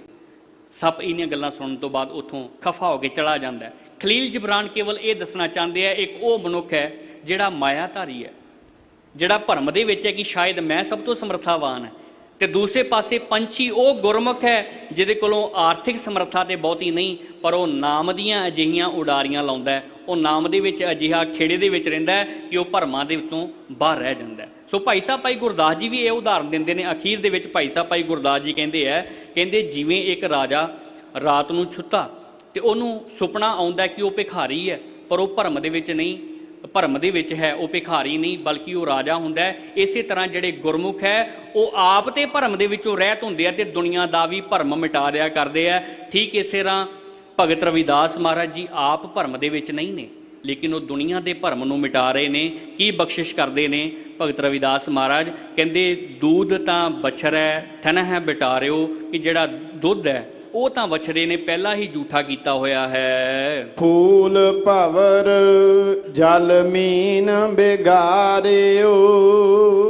ਜੇਕਰ ਕਹਿੰਦੇ ਮੈਂ ਸੋਚਾਂ ਕਿ ਆਪਣੇ ਦੇਵ ਦੇ ਅੱਗੇ ਫੁੱਲ ਰੱਖਾਂਗਾ ਤੇ ਫੁੱਲ ਦੇ ਨਾਲ ਮੇਰਾ ਦੇਵ ਖੁਸ਼ ਹੋ ਜਾਏਗਾ। ਭਗਤ ਸਾਹਿਬ ਕਹਿੰਦੇ ਯਾਦ ਦੇ ਵਿੱਚ ਰੱਖਿਓ, ਉਹਨਾਂ ਫੁੱਲਾਂ ਨੂੰ ਪਹਿਲਾਂ ਭਵਰੇ ਨੇ ਝੂਠਾ ਕੀਤਾ ਹੋਇਆ, ਫੁੱਲ ਵੀ ਸੁੱਚੇ ਨਹੀਂ। ਉਹਨਾਂ ਫੁੱਲਾਂ ਨੂੰ ਪਹਿਲਾਂ ਭਵਰੇ ਨੇ ਝੂਠਾ ਕੀਤਾ ਹੋਇਆ। ਤੇ ਜੇਕਰ ਮੈਂ ਚਾਹਾਂ ਕਿ ਆਪਣੇ ਦੇਵ ਦੇ ਉੱਪਰ ਮੈਂ ਜਲ ਦੇ ਨਾਲ ਉਹਨੂੰ ਜਲ ਚੜਾਵਾਂ, ਜਲ ਦੇ ਨਾਲ ਉਹਦੀ ਪੂਜਾ ਕਰਾਂ, ਪਰ ਕਹਿੰਦੇ ਉਹ ਜਲ ਵੀ ਸੁੱਚਾ ਨਹੀਂ, ਉਹ ਜਲ ਨੂੰ ਪਹਿਲਾਂ ਮੱਛਲੀ ਨੇ ਜਿਹੜਾ ਉਹ ਝੂਠਾ ਕੀਤਾ ਹੋਇਆ ਹੈ। ਮਾਈ ਗੋਬਿੰਦ ਪੂਜਾ ਕਹਾਂ ਲੈ ਚਰਾਵੋ। ਹੇ ਮੇਰੀ ਮਾਂ, ਗੋਬਿੰਦ ਦੀ ਪੂਜਾ ਲਈ ਦੱਸ ਫਿਰ ਮੈਂ ਉਹਦੇ ਅੱਗੇ ਕੀ ਚੜਾਵਾਂ? ਗੋਬਿੰਦ ਦੀ ਪੂਜਾ ਦੇ ਲਈ ਮੈਂ ਉਹਦੇ ਅੱਗੇ ਦੱਸ ਕੀ ਅਰਪਿਤ ਕਰਾਂ, ਤਾਂ ਜੋ ਜਿਹੜਾ ਗੋਬਿੰਦ ਹੈ ਉਹ ਮੇਰੇ ਤੇ ਪ੍ਰਸੰਨ ਹੋ ਸਕੇ। ਸਾਧ ਸੰਗਤ ਜੀ, ਇਤਿਹਾਸ ਦੇ ਵਿੱਚ ਬਹੁਤ ਸਾਰੀਆਂ ਅਜਿਹੀਆਂ ਉਦਾਹਰਨਾਂ ਆਉਂਦੀਆਂ ਨੇ। ਗੁਰੂ ਰਾਮਦਾਸ ਮਹਾਰਾਜ ਜੀ ਦੇ ਸਮੇਂ ਭਾਈ ਸੋਮਾ ਜੀ ਹੋਏ ਨੇ, ਬੜੇ ਗਰੀਬ ਪਰਿਵਾਰ ਦੇ ਸਨ। ਗੋਬਿੰਦ ਪੂਜਾ ਕਹਾਂ ਲੈ ਚੜਾਵੋ। ਗੁਰੂ ਰਾਮਦਾਸ ਮਹਾਰਾਜ ਜੀ ਦੇ ਦਰ ਦੇ ਸਾਹਮਣੇ ਘੁੰਗਣੀਆਂ ਵੇਚਿਆ ਕਰਦੇ ਆ। ਘਰ ਦੇ ਵਿੱਚ ਬਹੁਤ ਗਰੀਬੀ ਹੈ, ਘਰ ਦੇ ਹਾਲਾਤ ਬੇਹੱਦ ਬਦਤਰ ਨੇ। ਮਾਤਾ ਜੀ ਰੋਜ਼ਾਨਾ ਘੁੰਗਣੀਆਂ ਦੇ ਕੇ ਭੇਜ ਦਿੰਦੇ ਆ ਕਿ ਤੁਸੀਂ ਵੇਚਿਆ ਕਰੋ। ਘੁੰਗਣੀਆਂ ਵੇਚਦੇ ਆ। ਇੱਕ ਦਿਨ ਮਾਤਾ ਜੀ ਦੇ ਮਨ ਦੇ ਵਿੱਚ ਖਿਆਲ ਆਇਆ ਤੇ ਉਹ ਕਹਿਣ ਲੱਗੇ ਗੁਰੂ ਰਾਮਦਾਸ ਦੇ ਘਰ ਦੀ ਸੇਵਾ ਚੱਲਦੀ ਹੈ, ਤੁਸੀਂ ਜਿਹੜੀ ਵੀ ਵਟਤ ਹੁੰਦੀ ਆ ਗੁਰੂ ਰਾਮਦਾਸ ਦੇ ਘਰ ਚੜਾ ਆਇਆ ਕਰੋ। ਭਾਈ ਸੋਮਾ ਜੀ ਗੁਰੂ ਰਾਮਦਾਸ ਦੇ ਘਰ ਉਹ ਵਟਤ ਨੂੰ ਚੜਾ ਦਿਆ ਕਰਦੇ ਆ, ਗੁਰੂ ਰਾਮਦਾਸ ਜੀ ਨੂੰ ਅਰਪਿਤ ਕਰਦੇ ਆ। ਇੱਕ ਦਿਨ ਅਜਿਹਾ ਆਉਂਦਾ ਕਿ ਨਾ ਤੇ ਉਹਨਾਂ ਦੇ ਕੋਲੋਂ ਸੌਦਾ ਰਹਿੰਦਾ ਤੇ ਨਾ ਆਰਥਿਕ ਤੌਰ ਤੇ ਕੋਲ ਕੋਈ ਮਾਇਆ ਰਹਿੰਦੀ ਹੈ, ਉਹ ਆਉਂਦੇ ਨਹੀਂ। ਗਾਹੇ ਬਗਾਹੇ ਜਦੋਂ ਗੁਰੂ ਰਾਮਦਾਸ ਮਹਾਰਾਜ ਜੀ ਨੂੰ ਮਿਲਦੇ ਆ ਨਾ, ਤੇ ਗੁਰੂ ਰਾਮਦਾਸ ਮਹਾਰਾਜ ਜੀ ਉਹਨਾਂ ਨੂੰ ਕਹਿੰਦੇ ਆ ਕਿ ਤੁਸੀਂ ਆਉਂਦੇ ਕਿਉਂ ਨਹੀਂ? ਉਹ ਕਹਿੰਦੇ ਜੀ ਮੇਰੇ ਕੋਲੋਂ ਤੁਹਾਨੂੰ ਦੇਣ ਦੇ ਲਈ ਕੁਝ ਨਹੀਂ। ਮਹਾਰਾਜ ਜੀ ਕਹਿੰਦੇ ਕਿ ਕੇਵਲ ਭਾਵਨਾ ਹੋਣੀ ਚਾਹੀਦੀ ਹੈ ਗੁਰੂ ਦੇ ਅੱਗੇ ਅਰਪਿਤ ਕਰਨ ਦੇ ਲਈ। ਗੁਰੂ ਦੇ ਅੱਗੇ ਤੁਸੀਂ ਕੀ ਦੇ ਰਹੇ ਹੋ? ਆਰਥਿਕ ਤੌਰ ਤੇ ਸੋਨਾ ਚੜਾ ਰਹੇ ਹੋ, ਆਰਥਿਕ ਤੌਰ ਤੇ ਪੈਸੇ ਦੇ ਰਹੇ ਹੋ, ਇਹ ਮਾਇਨੇ ਨਹੀਂ ਰੱਖਦਾ। ਤੁਹਾਡੀ ਅੰਦਰ ਦੀ ਭਾਵਨਾ ਕਿਹੋ ਜਿਹੀ ਹੈ, ਗੁਰੂ ਦੇ ਸਨਮੁਖ ਇਹ ਮਹੱਤਵ ਰੱਖਦਾ ਹੈ। ਸੋ ਗੁਰੂ ਪਾਤਸ਼ਾਹ ਜੀ ਨੇ ਉਸ ਗਰੀਬ ਸੋਮੇ ਨੂੰ ਇਹ ਵਰ ਦਿੱਤਾ ਸੀ, ਸੋਮਾ ਸ਼ਾਹ ਗੁਰੂ ਦਾ ਸ਼ਾਹ ਬੇਪਰਵਾਹ। ਇਹ ਗੁਰੂ ਦੀਆਂ ਬਖਸ਼ਾਂ ਹੁੰਦੀਆਂ। ਉਹ ਬੇਪਰਵਾਹ ਹੋ ਗਿਆ ਕਿ ਕੀ ਚੜਾਉਣਾ ਹੈ ਗੁਰੂ ਦੇ ਅੱਗੇ। ਗੁਰੂ ਦੇ ਅੱਗੇ ਆਪਣਾ ਤਨ ਮਨ ਚੜਾਉਣਾ ਪੈਂਦਾ ਹੈ, ਗੁਰੂ ਦੇ ਅੱਗੇ ਆਪਣਾ ਭਾਵ ਚੜਾਉਣਾ ਪੈਂਦਾ ਹੈ। ਭਾਈ ਸਾਹਿਬ ਭਾਈ ਗੁਰਦਾਸ ਜੀ ਨੇ ਇੱਕ ਬੜੀ ਸੋਹਣੀ ਉਦਾਹਰਨ ਦਿੱਤੀ ਹੈ। ਭਾਈ ਸਾਹਿਬ ਜੀ ਕਹਿੰਦੇ ਹੈ, ਸਤਿਗੁਰ ਸੇਵਾ ਭਾਏ ਪ੍ਰਾਣ ਪੂਜੈ ਕਰੈ ਸਿੱਖ, ਸਰਬ ਨਿਧਾਨ ਅਗਰ ਭਾਗ ਲਿਵ ਲਾਵਈ। ਗੁਰੂ ਦੇ ਅੱਗੇ ਚੜਾਉਣਾ ਕੀ ਹੈ? ਜਿਵੇਂ ਭਗਤ ਰਵਿਦਾਸ ਮਹਾਰਾਜ ਕਹਿ ਰਹੇ ਹੈ, ਮਾਈ ਗੋਬਿੰਦ ਪੂਜਾ ਕਹਾਂ ਲੈ ਚੜਾਵੋ। ਹੇ ਮਾਂ, ਗੋਬਿੰਦ ਦੀ ਪੂਜਾ ਦੇ ਲਈ ਮੈਂ ਉਹਦੇ ਅੱਗੇ ਕੀ ਅਰਪਿਤ ਕਰਾਂ? ਭਾਈ ਸਾਹਿਬ ਭਾਈ ਗੁਰਦਾਸ ਜੀ ਨੇ ਬੜੀ ਸੋਹਣੀ ਉਦਾਹਰਨ ਦਿੱਤੀ ਹੈ। ਉਹ ਕਹਿੰਦੇ ਸਤਿਗੁਰੂ ਸੇਵਾ ਭਾਏ ਪ੍ਰਾਣ ਪੂਜਾ ਕਰੈ ਸਿੱਖ। ਸਤਿਗੁਰੂ ਦੀ ਦੇ ਸਨਮੁਖ ਆਪਣੇ ਪ੍ਰਾਣਾਂ ਦੇ ਨਾਲ ਸਿੱਖ ਸੇਵਾ ਕਰੇ। ਪਰ ਕਹਿੰਦੇ ਯਾਦ ਰੱਖਿਓ, ਸਰਬ ਨਿਧਾਨ ਅਗਰ ਭਾਗ ਲਿਵ ਲਾਵਈ। ਕਹਿੰਦੇ ਜਿੰਨੇ ਵੀ ਦੁਨੀਆ ਦੇ ਖਜ਼ਾਨੇ ਨੇ, ਜਿੰਨੇ ਵੀ ਦੁਨੀਆ ਦੇ ਨਿਧਾਨ ਨੇ, ਉਹ ਹੱਥ ਜੋੜ ਕੇ ਨਾ ਅਗਰ ਭਾਗ ਹੋ ਕੇ ਲਿਵ ਲਾ ਕੇ ਉਹ ਸਿੱਖ ਦੇ ਅੱਗੇ ਖੜੇ ਹੋ ਜਾਂਦੇ ਆ। ਸਤ ਸੰਗਤ, ਭਰਮ ਦੀ ਗੱਲ ਇਸ ਦੇ ਵਿੱਚ ਹੋ ਰਹੀ ਹੈ। ਮੈਂ ਕੇਵਲ ਇੱਕ ਛੋਟੀ ਜਿਹੀ ਉਦਾਹਰਨ ਦੇਣੀ ਚਾਹਾਂਗਾ। ਮੌਜੂਦਾ ਦੌਰ ਜਦੋਂ ਅਸੀਂ ਪੰਜਾਬ ਦਾ ਵੇਖਦੇ ਹਾਂ ਤੇ ਅਸੀਂ ਵੀ ਇੱਕ ਭਰਮ ਦੇ ਵਿੱਚ ਜੀ ਰਹੇ ਹਾਂ। ਮੈਨੂੰ ਮਾਫ ਕਰ ਦਿਓ, ਇੱਕ ਬੇਨਤੀ ਤੁਹਾਡੇ ਚਰਨਾਂ ਦੇ ਵਿੱਚ ਕਰਨ ਲੱਗਾ। ਉਹ ਭਰਮ ਇਹ ਹੈ ਕਿ ਸ਼ਾਇਦ ਅਸੀਂ ਆਰਥਿਕ ਤੌਰ ਤੇ ਮਜ਼ਬੂਤ ਹੋ ਕੇ ਤਾਂ ਹੀ ਸਾਡੀ ਤਰੱਕੀ ਹੈ, ਸਿੱਖੀ ਨਾਲ ਸਾਨੂੰ ਕੋਈ ਵਾਹ ਵਾਸਤਾ ਨਹੀਂ। ਆਰਥਿਕ ਤੌਰ ਤੇ ਸੁੱਖ, ਪਦਾਰਥਕ ਸੁੱਖ ਮਾਣਨ ਦੇ ਲਈ ਅਸੀਂ ਸਿੱਖੀ ਨੂੰ ਤਲਾਂਜਲੀ ਦੇ ਰਹੇ ਹਾਂ। ਔਰ ਸਿੱਖੀ ਨੂੰ ਤਲਾਂਜਲੀ ਦੇਣ ਦਾ ਕਾਰਨ ਹੀ ਹੈ ਕਿ ਸਾਡਾ ਸਮਾਜ ਜਿਹੜਾ ਹੈ ਉਹ ਲਗਾਤਾਰ ਨਿਘਾਰ ਵਾਲੇ ਪਾਸੇ ਜਾ ਰਿਹਾ। ਇੱਕ ਅੰਗਰੇਜ਼ ਨੇ ਪੰਜਾਬ ਦੇ ਹਾਲਾਤਾਂ ਦੇ ਉੱਪਰ ਰਿਸਰਚ ਕੀਤੀ। ਉਹਨੇ 3 ਪ੍ਰਮੁੱਖ ਕਾਰਨ ਗਿਣਾਏ ਕਿ ਪੰਜਾਬ ਦੇ ਹਾਲਾਤ ਕਿਉਂ ਆ। ਮੈਂ ਬੇਨਤੀ ਕਰਨ ਲੱਗਾ ਆਪਣੇ ਗੁਰਸਿੱਖ ਵੀਰਾਂ ਨੂੰ ਜਦੋਂ ਵੇਖਦੇ ਹਾਂ ਕਿ ਨਸ਼ਿਆਂ ਦੇ ਵਿੱਚ ਗਲਤਾਨ ਨੇ, ਆਪਣੇ ਸਿੱਖ ਵੀਰਾਂ ਨੂੰ ਜਦੋਂ ਵੇਖਦੇ ਹਾਂ ਕਿ ਸਿਰਾਂ ਦੇ ਉੱਪਰ ਦਸਤਾਰੇ ਨੇ ਪਰ ਵਹਿਮਾਂ ਭਰਮਾਂ ਦੇ ਵਿੱਚ ਪਏ ਹੋਏ ਕਬਰਾਂ ਮਜ਼ਾਰਾਂ ਦੇ ਉੱਪਰ ਜਾਂਦੇ ਨੇ, ਉਦੋਂ ਵੇਖ ਕੇ ਬੜਾ ਦੁੱਖ ਹੁੰਦਾ ਕਿ ਇਹ ਕਿਹੜੇ ਭਰਮ ਦੇ ਵਿੱਚ ਨੇ। ਭਗਤ ਸਾਹਿਬ ਜੀ ਨੇ ਵੀ ਤੇ ਭਰਮ ਦੇ ਤੋੜਨ ਦੀ ਗੱਲ ਕੀਤੀ ਹੈ ਨਾ ਜੀ। ਉਹ ਕਿਹੜੇ ਭਰਮ ਦੇ ਵਿੱਚ ਨੇ? ਉਸ ਅੰਗਰੇਜ਼ ਨੇ ਰਿਸਰਚ ਕੀਤੀ ਪੰਜਾਬ ਦੀ ਧਰਤੀ ਤੇ ਉਸਨੇ 3 ਪ੍ਰਮੁੱਖ ਕਾਰਨ ਦੱਸੇ। ਪਹਿਲਾ ਪ੍ਰਮੁੱਖ ਕਾਰਨ ਹੈ ਜੀ ਪੰਜਾਬੀ ਬੋਲੀ, ਸਾਡੀ ਜਿਹੜੀ ਭਾਸ਼ਾ ਹੈ। ਸਿਆਣੇ ਕਹਿੰਦੇ ਨੇ ਵੀ ਜਿਹੜੀਆਂ ਸੰਸਾਰ ਦੇ ਉੱਪਰ ਕੌਮਾਂ ਨੇ ਨਾ, ਉਹਦੇ ਵਿੱਚ ਕੇਵਲ 5% ਅਜਿਹੀਆਂ ਕੌਮਾਂ ਨੇ ਜਿਹੜੀਆਂ ਬਾਹਰੀ ਹਮਲੇ ਜਾਂ ਕੁਦਰਤੀ ਆਫਤਾਂ ਦੇ ਨਾਲ ਖਤਮ ਹੋਈਆਂ। 95% ਕੌਮਾਂ ਉਹ ਨੇ ਜਿਨ੍ਹਾਂ ਨੇ ਆਪਣਾ ਸਿਧਾਂਤ ਭੁਲਾ ਦਿੱਤਾ, ਜਿਨ੍ਹਾਂ ਨੇ ਆਪਣੀਆਂ ਰਵਾਇਤਾਂ ਭੁਲਾ ਦਿੱਤੀਆਂ, ਜਿਹੜੀਆਂ ਆਪਣੇ ਵਿਰਸੇ ਨੂੰ ਭੁੱਲ ਗਈਆਂ। ਅਜੋਕੇ ਸਮੇਂ ਦੇ ਦੌਰਾਨ ਉਹ ਜਦੋਂ ਅੰਗਰੇਜ਼ ਨੇ ਰਿਸਰਚ ਕੀਤੀ ਤੇ ਪਹਿਲਾਂ ਉਹਨੇ ਵੇਖਿਆ ਵੀ ਸਿੱਖਾਂ ਦੇ ਘਰਾਂ ਦੇ ਵਿੱਚੋਂ ਨਾ ਪੰਜਾਬੀ ਲਗਾਤਾਰ ਖਤਮ ਹੋ ਰਹੀ ਹੈ। ਇਹ ਸੱਚ ਹੈ ਜੀ। ਪੰਜਾਬੀ ਬੋਲਣ ਦੇ ਵਿੱਚ ਅਸੀਂ ਸ਼ਰਮ ਮਹਿਸੂਸ ਕਰਦੇ ਹਾਂ, ਗੁਰਮੁਖੀ ਪੜ੍ਹਨ ਦੇ ਵਿੱਚ ਅਸੀਂ ਸ਼ਰਮ ਮਹਿਸੂਸ ਕਰਦੇ ਹਾਂ। ਇਹਦੇ ਨਾਲ ਸੰਬੰਧਿਤ ਇੱਕ ਛੋਟੀ ਜਿਹੀ ਬੇਨਤੀ ਤੁਹਾਡੇ ਚਰਨਾਂ ਦੇ ਵਿੱਚ ਕਰਨ ਲੱਗਾ। ਅਕਸਰ ਮੈਂ ਸੰਗਤ ਦੇ ਨਾਲ ਇਹ ਬੇਨਤੀ ਕਰਦਾ ਹੁੰਦਾ, ਸਿੱਖ ਪੰਥ ਦੇ ਮਹਾਨ ਵਿਦਵਾਨ ਭਾਈ ਸਾਹਿਬ ਭਾਈ ਪਿੰਦਰਪਾਲ ਸਿੰਘ ਜੀ ਮਹਾਰਾਜ, ਉਹਨਾਂ ਨੂੰ ਸਿਹਤਯਾਬੀ ਬਖਸ਼ੇ, ਚੜ੍ਹਦੀ ਕਲਾ ਬਖਸ਼ੇ, ਇਸੇ ਤਰ੍ਹਾਂ ਸੰਗਤ ਦੀਆਂ ਉਹ ਸੇਵਾਵਾਂ ਕਰਦੇ ਰਹਿਣ। ਇੱਕ ਵਾਰ ਉਹਨਾਂ ਦੇ ਨਾਲ ਔਰੰਗਾਬਾਦ ਵਿਖੇ ਸੀ, ਅਸੀਂ ਇਕੱਠੇ ਬੈਠੇ ਹੋਏ ਤੇ ਭਾਈ ਸਾਹਿਬ ਜੀ ਨੂੰ ਇੱਕ ਮੈਂ ਸਵਾਲ ਕੀਤਾ, ਕਿਉਂਕਿ ਇਹਦੇ ਨਾਲ ਸੰਬੰਧਿਤ ਗੱਲ ਹੈ ਤਾਂ ਮੈਂ ਤੁਹਾਡੇ ਨਾਲ ਸਾਂਝੀ ਕਰਨ ਲੱਗਾ। ਭਾਈ ਸਾਹਿਬ ਜੀ ਨੂੰ ਮੈਂ ਇੱਕ ਸਵਾਲ ਕੀਤਾ। ਮੈਂ ਕਿਹਾ ਭਾਈ ਸਾਹਿਬ, ਕਿੰਨਾ ਅਰਸਾ ਹੋ ਗਿਆ ਤੁਹਾਨੂੰ ਸਿੱਖ ਪੰਥ ਦੀ ਸੇਵਾ ਕਰਦੇ ਆ? ਭਾਈ ਸਾਹਿਬ ਭਾਈ ਪਿੰਦਰਪਾਲ ਸਾਹਿਬ ਕਹਿਣ ਲੱਗੇ ਜੀ ਲਗਭਗ 30 ਸਾਲ ਤੋਂ ਜ਼ਿਆਦਾ ਹੋ ਗਏ ਨੇ ਮੈਨੂੰ ਸਿੱਖ ਪੰਥ ਦੀ ਸੇਵਾ ਕਥਾ ਦੇ ਨਾਲ, ਸ਼ਬਦ ਵਿਚਾਰ ਦੇ ਨਾਲ, ਸੰਗਤ ਨੂੰ ਗੁਰਬਾਣੀ ਦੇ ਨਾਲ ਜੋੜਦੇ ਆ।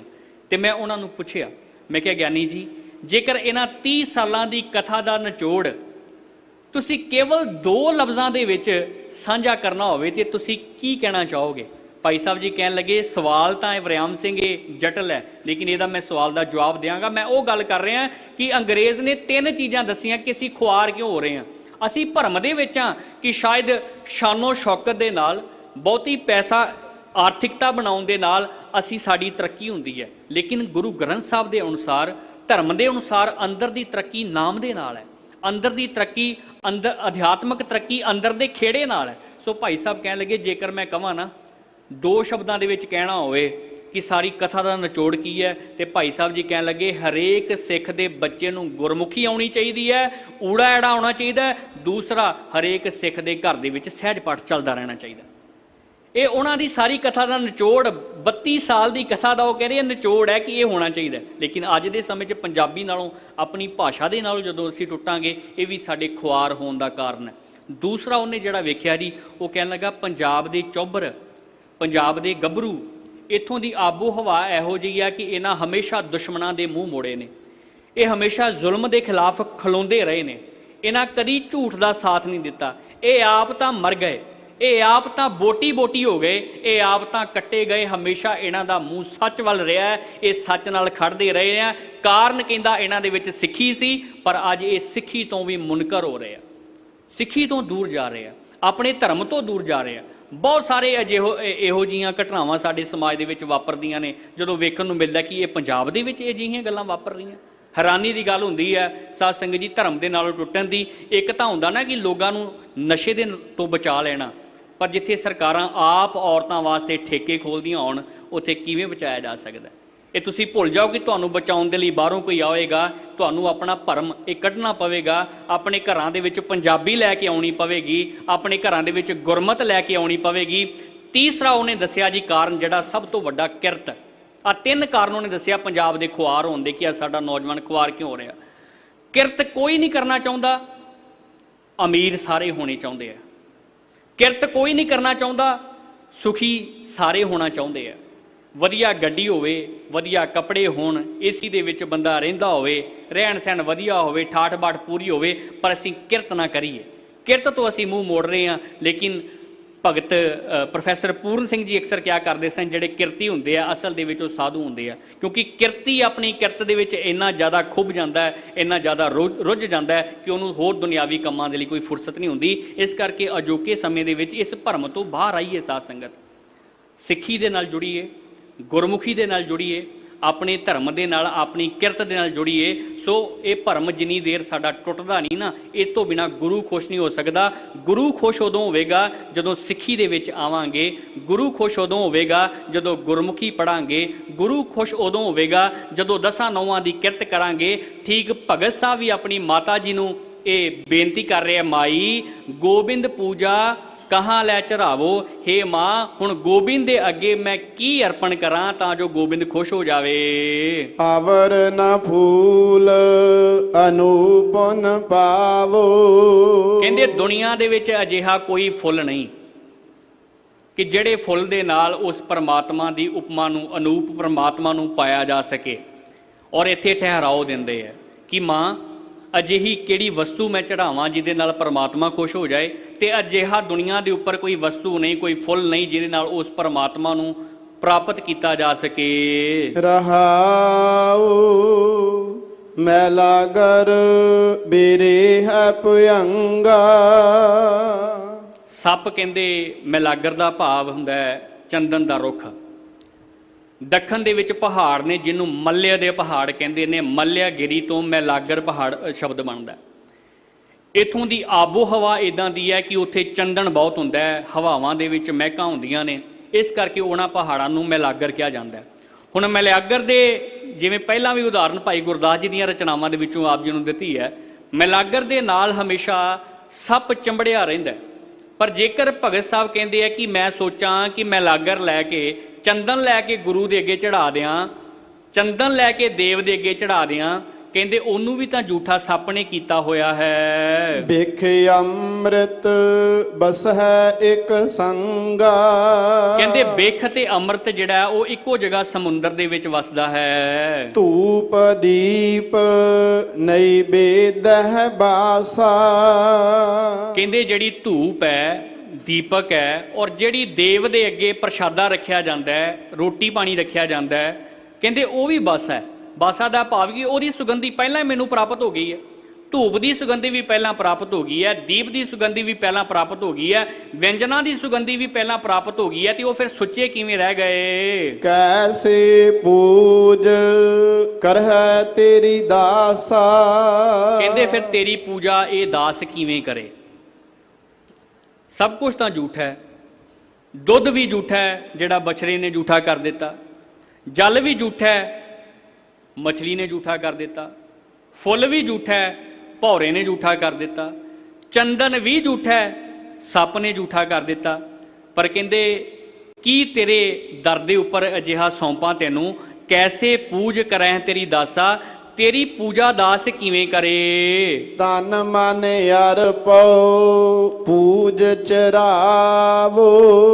ਇਹ ਹੁਣ ਉਸ ਪੰਕਤੀ ਦੇ ਉੱਤਰ ਦੇ ਵਿੱਚ ਭਗਤ ਸਾਹਿਬ ਜੀ ਕਹਿੰਦੇ ਆ ਕਿ ਆਪਣਾ ਤਨ ਮਨ, ਬਾਹਰੀ ਤੌਰ ਤੇ ਕੋਈ ਪਦਾਰਥ ਨਹੀਂ, ਮੈਂ ਆਪਣਾ ਤਨ ਤੇ ਆਪਣਾ ਮਨ ਤੇਰੇ ਅੱਗੇ ਸੌਂਪਦਾ ਹਾਂ, ਤੇਰੇ ਅੱਗੇ ਪੂਜਾ ਦੇ ਵਿੱਚ ਅਰਪਣ ਕਰਦਾ ਹਾਂ। ਗੁਰ ਪ੍ਰਸਾਦ ਨਿਰੰਜਨ ਪਾਵੋ। ਉਹ ਪ੍ਰਮਾਤਮਾ ਨਿਰੰਜਨ ਜਿਹੜਾ ਹੈ ਉਹ ਗੁਰੂ ਦੀ ਕਿਰਪਾ ਦੇ ਨਾਲ ਹੀ ਪ੍ਰਾਪਤ ਹੁੰਦਾ ਹੈ। ਕੇਵਲ ਮੈਂ ਅਰਥ ਤੁਹਾਡੇ ਸਾਹਮਣੇ ਰੱਖਾਂਗਾ ਭਾਈ ਸਾਹਿਬ ਭਾਈ ਗੁਰਦਾਸ ਜੀ ਦੀ ਰਚਨਾ ਦੇ ਕਿ ਗੁਰੂ ਦੀ ਕਿਰਪਾ ਦੇ ਨਾਲ ਉਹ ਪ੍ਰਮਾਤਮਾ ਨਿਰੰਜਨ ਮਿਲਦਾ ਹੈ। ਅਦਰਵਾਈਜ਼ ਬੰਦਾ ਕੁਛ ਵੀ ਕਰ ਲਏ, ਜੇਕਰ ਗੁਰੂ ਦੀ ਬਖਸ਼ਿਸ਼ ਨਹੀਂ ਤੇ ਉਹ ਪਰਮਾਤਮਾ ਨਹੀਂ ਮਿਲ ਸਕਦਾ। ਭਾਈ ਸਾਹਿਬ ਭਾਈ ਗੁਰਦਾਸ ਜੀ ਨੇ ਇੱਥੇ 3 ਉਦਾਹਰਨਾਂ ਦਿੱਤੀਆਂ ਨੇ ਸਾਧ ਸੰਗਤ ਜੀ ਆਪਣੀਆਂ ਰਚਨਾਵਾਂ ਦੇ ਵਿੱਚ।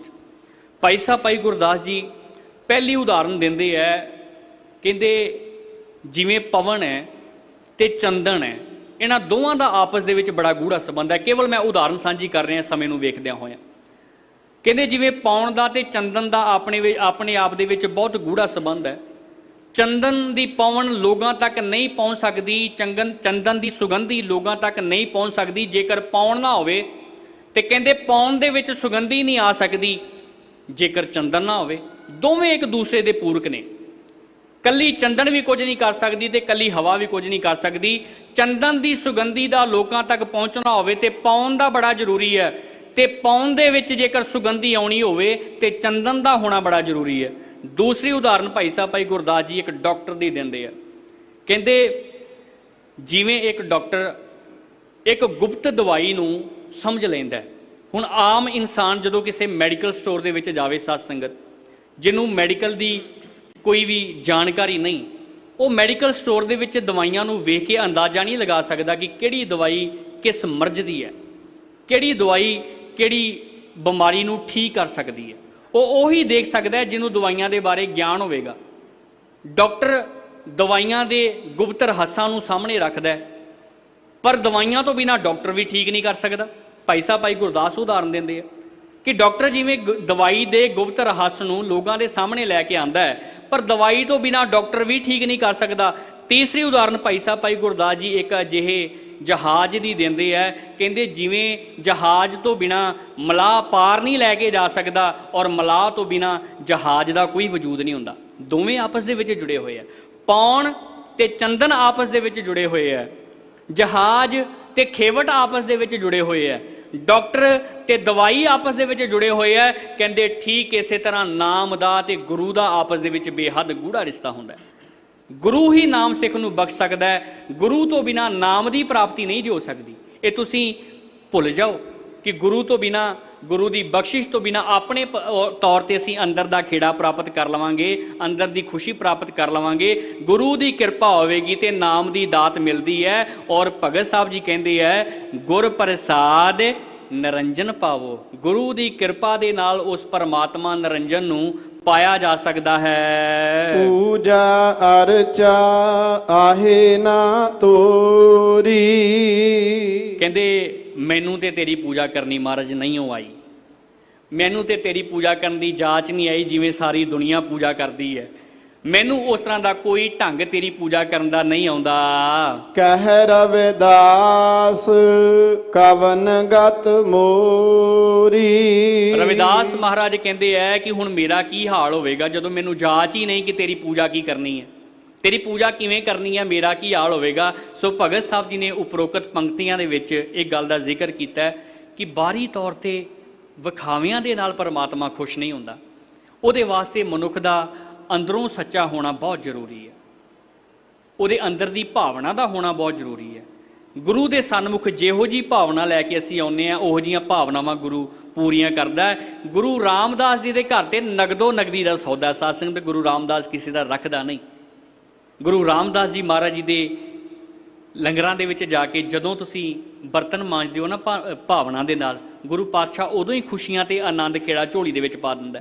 ਮੈਂ ਬਹੁਤ ਸਾਰੇ ਅਜਿਹੇ ਗੁਰਮੁਖਾਂ ਨੂੰ ਜਾਣਦਾ ਜਿਹੜੇ ਕਹਿੰਦੇ ਸਨ ਕਿ ਕਦੀ ਜ਼ਿੰਦਗੀ 'ਚ ਸਕੂਨ ਨਹੀਂ ਆਇਆ, ਲੇਕਿਨ ਜਦੋਂ ਗੁਰੂ ਰਾਮਦਾਸ ਜੀ ਦੇ ਦਰ ਤੇ ਜਾ ਕੇ ਬਰਤਨਾਂ ਦੀ ਸੇਵਾ ਕੀਤੀ, ਇੱਕ ਅਜਿਹਾ ਅਲੌਕਿਕ ਅਹਿਸਾਸ ਮਨ ਦੇ ਵਿੱਚ ਆਇਆ ਕਿ ਉਹ ਖੇੜਾ ਕਦੀ ਦੁਨੀਆ ਦੇ ਵਿੱਚ ਹੋਰ ਕਿਤੇ ਪ੍ਰਾਪਤ ਨਹੀਂ ਹੋ ਸਕਦਾ। ਕਹਿਣ ਤੋਂ ਭਾਵ ਕਿ ਅੰਦਰ ਦੀ ਗੱਲ ਹੈ। ਇੱਕ ਛੋਟੀ ਜਿਹੀ ਉਦਾਹਰਨ ਭਾਈ ਸਾਹਿਬ ਭਾਈ ਗੁਰਦਾਸ ਜੀ ਦੀਆਂ ਰਚਨਾਵਾਂ ਵਿੱਚੋਂ ਦੇਖ ਕੇ ਅਸੀਂ ਸਮਾਪਤੀ ਵੱਲ ਵਧੀਏ। ਭਾਈ ਸਾਹਿਬ ਭਾਈ ਗੁਰਦਾਸ ਜੀ ਨੇ ਕਿਹਾ ਕਿ ਬਾਹਰੀ ਤੌਰ ਤੇ, ਜਿਵੇਂ ਭਗਤ ਸਾਹਿਬ ਕਹਿੰਦੇ ਆ ਕਿ ਬਾਹਰੀ ਤੌਰ ਤੇ ਫੁੱਲ ਚੜਾ ਲਓ, ਜਲ ਚੜਾ ਲਓ, ਇਹ ਸਾਰੇ ਝੂਠੇ ਨੇ।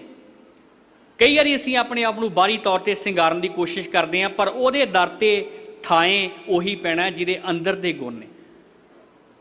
ਭਾਈ ਸਾਹਿਬ ਭਾਈ ਗੁਰਦਾਸ ਜੀ ਉਦਾਹਰਨ ਦਿੰਦੇ ਨੇ, ਕਹਿੰਦੇ ਗੁੱਛਾ ਹੋਏ ਘਰਧਾਨੂਆ ਕਿਉਂ ਵੁੜੀਐ ਦਾਖ ਹੈ। ਕਹਿੰਦੇ ਜਿਵੇਂ ਗੁੱਛਾ ਘਰਧੋਨਿਆਂ ਦਾ ਹੁੰਦਾ, ਕੇਵਲ ਹੁਣ ਮੈਂ ਸਮਾਪਤੀ ਵਾਲੇ ਪਾਸੇ ਵੱਧ ਰਿਹਾ।